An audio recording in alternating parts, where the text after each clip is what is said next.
Iting ora ng di at tarde, e grupo de iglesia ng Unina Aruba entrega manifiesto na Minister Ursula Arons junto com Minister Geoffrey Weaver.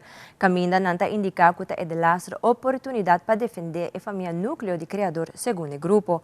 Pastor Frank Dalta representa a iglesia ng Uni, que indica tanto firma ng acumular que representa quase e tanto voto ng partido do governo ahaya durante a eleição do passado e recentemente.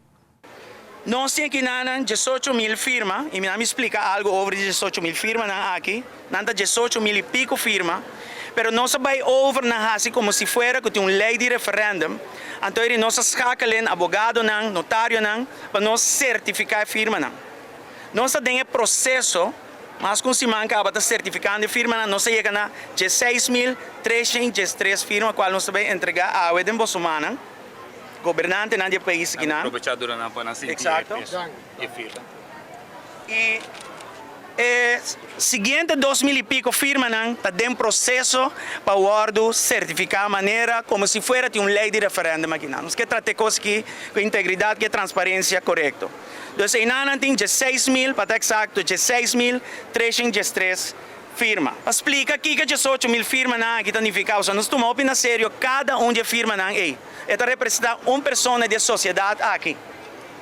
18.000 firmas representa 90% de votos que me apanham em 2021.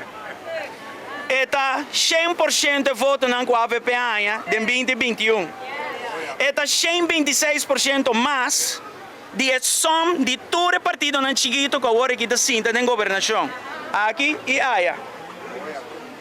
Em total, é 35% de todo o partido não ganha voto e está sentando aqui e aí.